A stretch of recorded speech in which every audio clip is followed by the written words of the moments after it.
నమస్కారం వార్తలకు స్వాగతం. ముందుగా ముఖ్యాంశాలు. Deputy CM Pawan Kalyan press meet, పలు అంశాలపై వివరణ.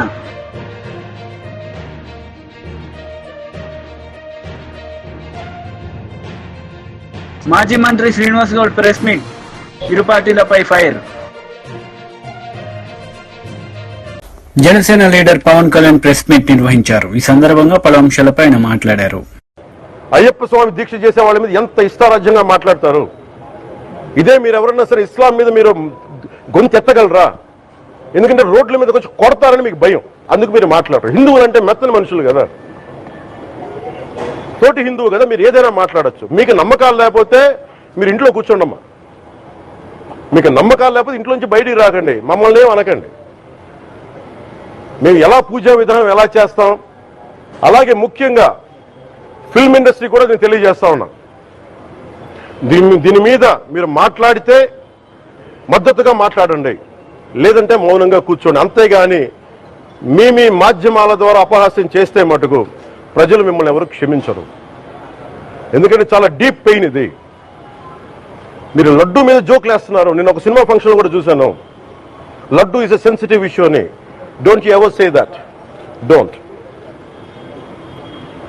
Don't you ever dare to say that, please. YCP leader Ambati Rambabu media సమావేశం నిర్వహించారు. ఈ సందర్భంగా పలు అంశాలపై ఆయన మాట్లాడారు.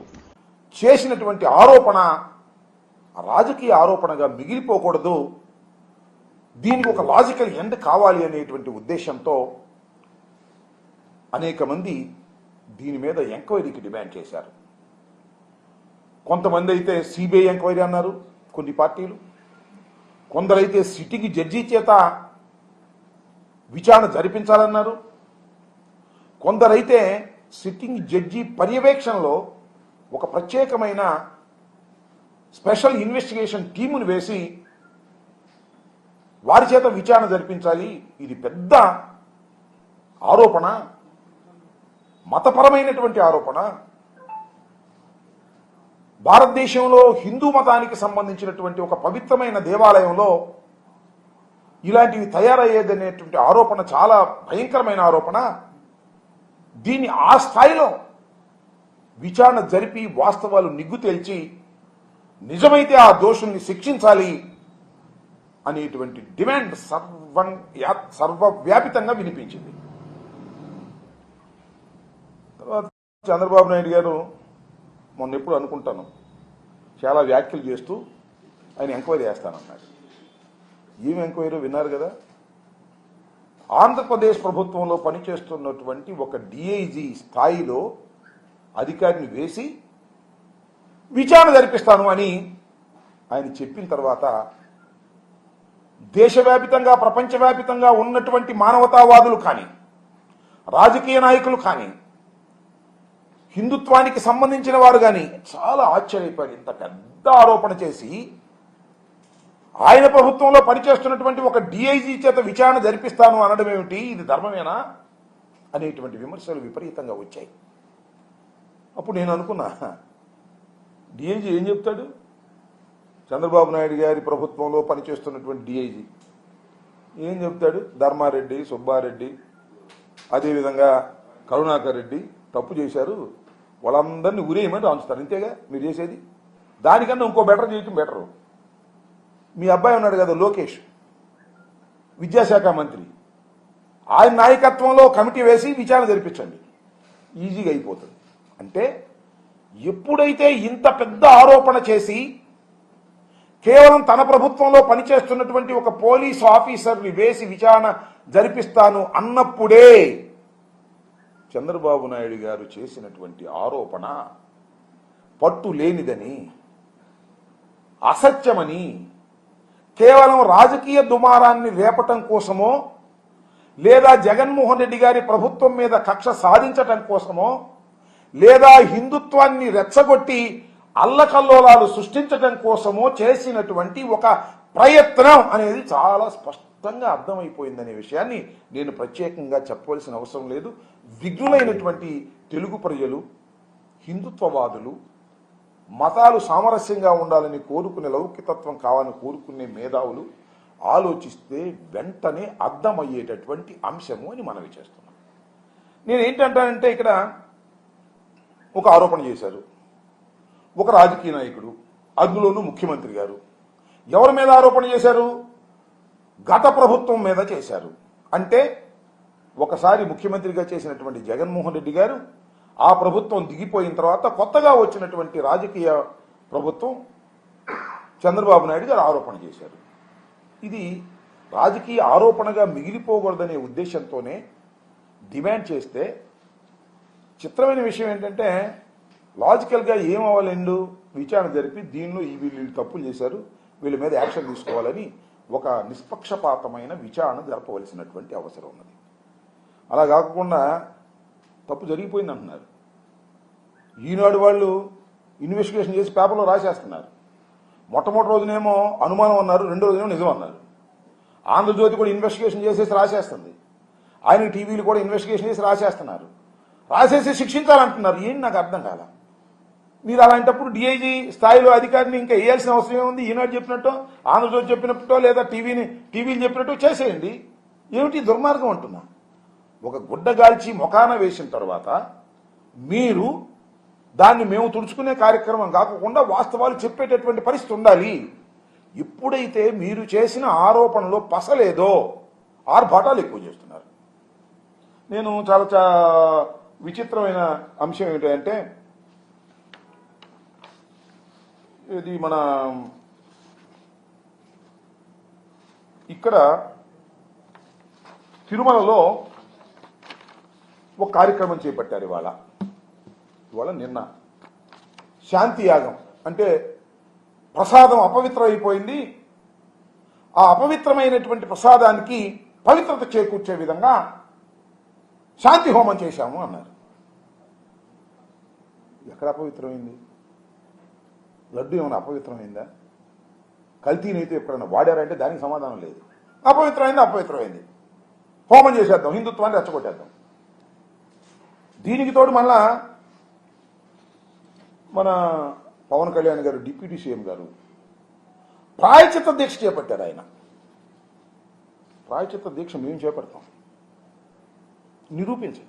బీజేపీ లీడర్ మీడియా సమావేశం నిర్వహించారు. ఈ సందర్భంగా పలు అంశాలపై ఆయన మాట్లాడారు. 6 గ్యారెంటీలలో భాగమైనటువంటి రైతు అంశాలను కూడా పూర్తిగా విస్మరించడం చాలా బాధాకరం. ఇది యావత్ తెలంగాణ రైతాంగాన్ని, మహిళల్ని, యువకుల్ని, విద్యార్థుల్ని, అన్ని వర్గాల ప్రజానీకాన్ని మోసం చేస్తూ ముఖ్యంగా రైతులకు ఇచ్చినటువంటి ఎన్నో హామీలు ఈరోజు తుంగలో దక్కిన సంగతి నేను గుర్తు చేస్తా ఉన్నాను. అంతేకాదు అన్నదాతలకు ఇచ్చినటువంటి హామీల్లో భాగంగా రుణమాఫీ చేస్తానని చెప్పి కేవలం సగం మందికి కూడా రుణమాఫీ చేయలేనటువంటి దుస్థితిలో ఈ రాష్ట్ర ప్రభుత్వం ఉన్నది. ఎన్నో దేవుళ్ళ మీద ఒట్లు పెట్టి, ఏ ఊరికి పోతే ఆ ఊరిలో ఉన్నటువంటి దేవుళ్ళ మీద ఒట్లు పెట్టి రుణమాఫీ చేస్తారని చెప్పి హామీ ఇచ్చినటువంటి రేవంత్ రెడ్డి గారు ఎన్నికల మేనిఫెస్టోలో, వరంగల్ డిక్లరేషన్లో సాక్షాత్ రాహుల్ గాంధీ గారి సమక్షంలో, రాహుల్ గాంధీ గారి వారి నోట వచ్చినటువంటి అంశం రైతు డిక్లరేషన్. మరి రైతు డిక్లరేషన్లో మీరు ఇచ్చినటువంటి ఎన్నో అంశాల్లో భాగంగా రుణమాఫీ అంశం కూడా ఒకటైతే, రుణమాఫీ ఖచ్చితంగా రైతాంగానికి 2 లక్షల రూపాయలు రుణమాఫీ చేస్తానని చెప్పి కేవలం మీరు ఖర్చు పెట్టింది 17,000 కోట్ల రూపాయలు మాత్రమే. మీరే స్వయంగా చెప్పారు 40,000 కోట్ల రూపాయలు అవసరమవుతుందని.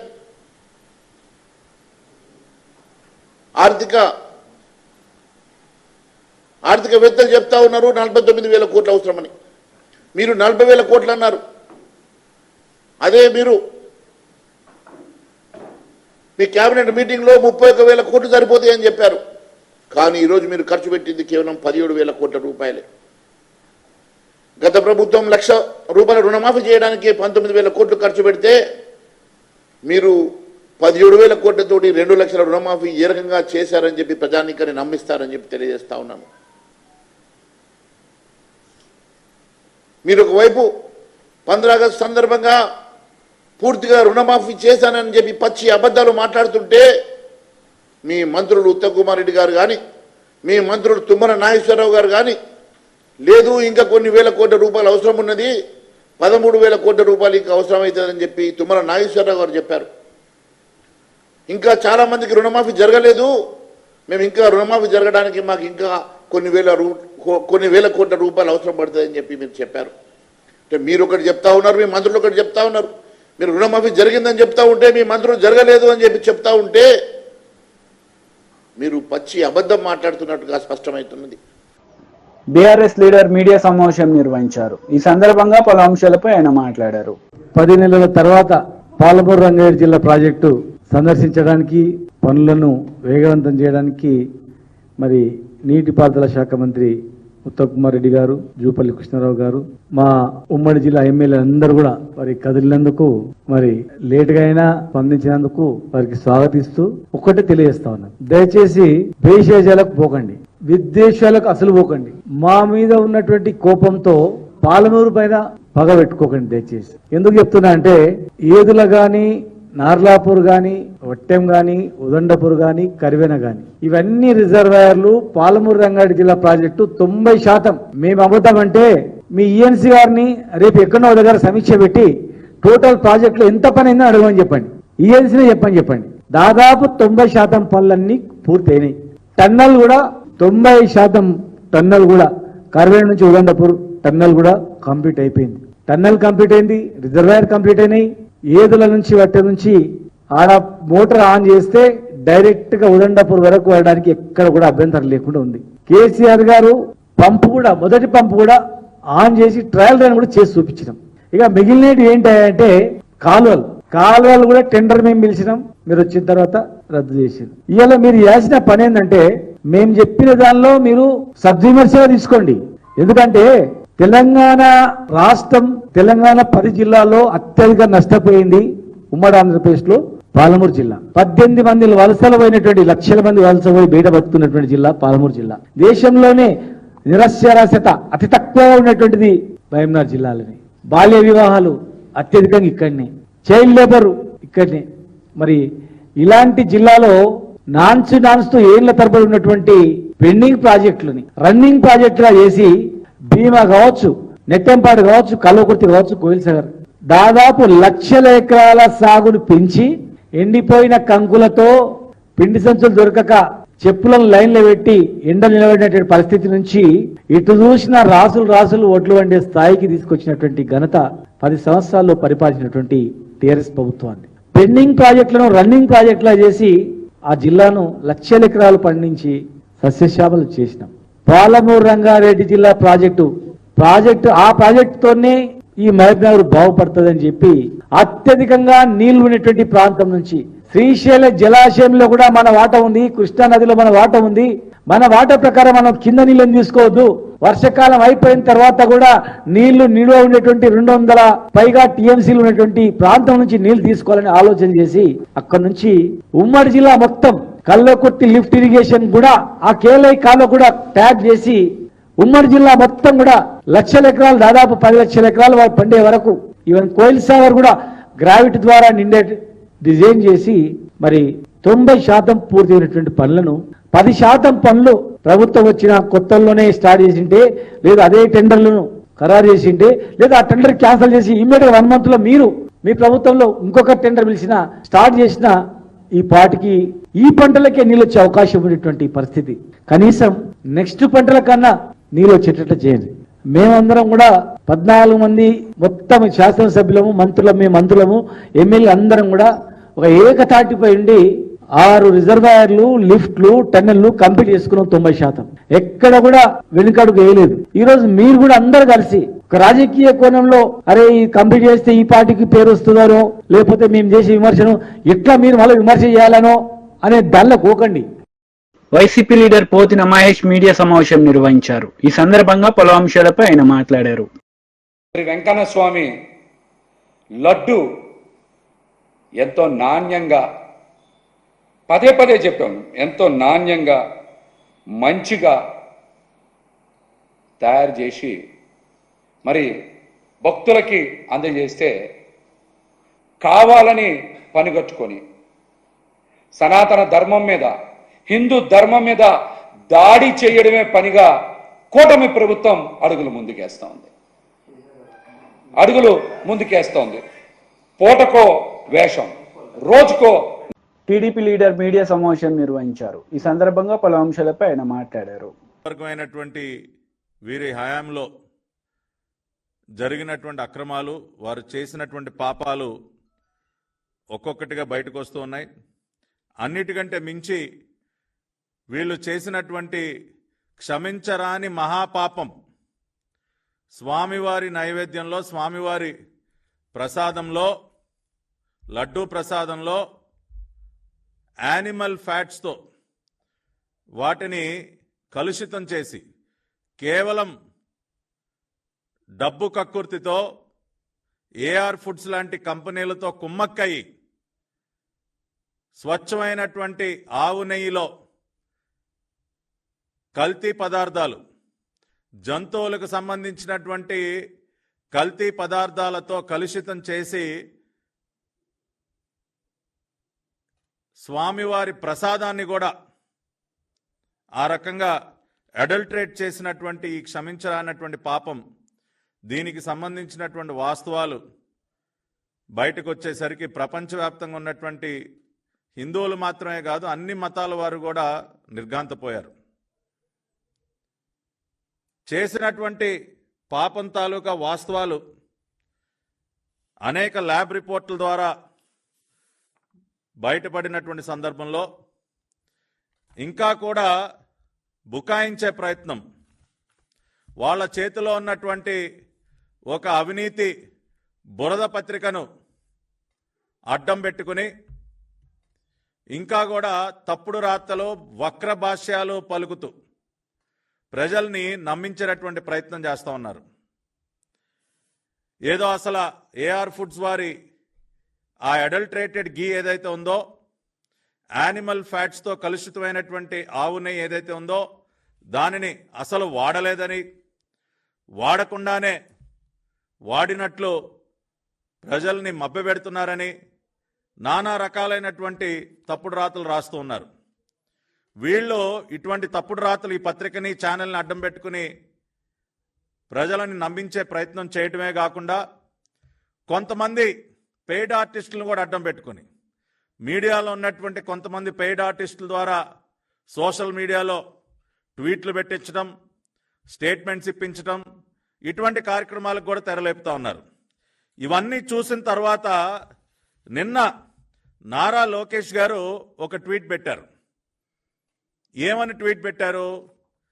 ఏఆర్ ఫుడ్స్ కంపెనీ ఏదైతే వీళ్ళు కొమ్మక్కయి కాసుల కక్కుర్తి కోసం తెర మీదకు తీసుకొచ్చినటువంటి ఏఆర్ ఫుడ్స్ కంపెనీ ఏదైతే ఉందో, ఎవరి టెండర్నైతే జగన్మోహన్ రెడ్డి హయాంలోనే ఖరారు చేశారో మే 8, 2024న, ఎవరి హయాంలో అయితే ఏఆర్ ఫుడ్స్కి పర్చేజ్ ఆర్డర్ ఇచ్చారో మే 15వ తేదీన, ఆ కంపెనీ మొత్తం 8 ట్యాంకర్ల నెయ్యి సరఫరా చేసింది. ఆ 8 ట్యాంకర్లలో 4 ట్యాంకర్ల నెయ్యి వాడటం జరిగింది. 4 ట్యాంకర్ల నెయ్యి మాత్రమే ఎప్పుడైతే ఎన్డీడీబీ నుంచి రిపోర్ట్లు వచ్చాయో, ఎన్డీడీబీకి శాంపుల్స్ పంపించి రిపోర్ట్లు తీసుకోవటం జరిగిందో, ఆ రిపోర్ట్స్లో యానిమల్ ఫ్యాట్స్ కలిసి ఉన్నాయన్న విషయం బయటపడిందో, ఆ 4 ట్యాంకర్లని నిలిపివేశారని చెప్పి చాలా స్పష్టంగా నారా లోకేష్ గారు ఆయన సోషల్ మీడియా ద్వారా ప్రజలకి వాస్తవాలు తెలియజేస్తే, దానిని కూడా వక్రీకరించి అదిగో నారా లోకేష్ గారే చెప్తా ఉన్నారు, ఏ ట్యాంకులనైతే శాంపుల్స్ ఎన్డీడీబీకి పంపించారో 4 ట్యాంకులు, ఆ ట్యాంకులను అసలు వాడలేదని చెప్తా ఉన్నారు. కాబట్టి అసలు అడల్టరేటెడ్ గీని వాడలేదు, వాడకుండానే వాడినట్టు ప్రజల్ని వీళ్ళు మభ్యపెడతా ఉన్నారని చెప్పి పెద్ద పెద్ద వార్తలు. ఏదో చంద్రబాబు నాయుడు గారు ఒక మాట చెప్తుంటే లోకేష్ గారు ఇంకొక మాట చెప్తా ఉన్నారని చెప్పి వక్రీకరించడం, వక్ర భాషలు చెప్పడం చేస్తూ ఉన్నారు. కానీ ఈ బుద్ధి తక్కువ సన్నాసులు ఎవరైతే ఉన్నారో వారందరికీ కూడా ఒక విషయం చెప్తా ఉన్నా. అదేవిధంగా ఈ ప్రెస్ మీట్ చూస్తున్నటువంటి వారందరూ కూడా ఒక్కసారి కామన్ సెన్స్తో ఆలోచించండి. ఏఆర్ ఫుడ్స్ వాళ్ళు మొత్తం 8 ట్యాంకర్ల నెయ్యి సరఫరా చేసినప్పుడు 4 ట్యాంకర్లు నెయ్యి కన్జ్యూమ్ చేసినప్పుడు వాడినప్పుడు ఆ 4 ట్యాంకర్లలో శుద్ధమైనటువంటి ఆవు నెయ్యి ఉంటుందని మనం నమ్మగలమా? ఏ కంపెనీ అయితే ప్రపంచంలో ఎక్కడా లేని విధంగా 319 రూపాయలకే నేను ఆవు నెయ్యి సరఫరా చేస్తానని ముందుకు రావటం, ఆ కంపెనీకి వీళ్ళ కమిషన్ల కోసం కాంట్రాక్ట్ కట్టబెట్టడం, అటువంటి కంపెనీ మొత్తంగా సరఫరా. వార్తలు ముగించే ముందు ముఖ్యాంశాలు మరోసారి. Deputy CM Pawan Kalyan press meet, పలు అంశాలపై వివరణ.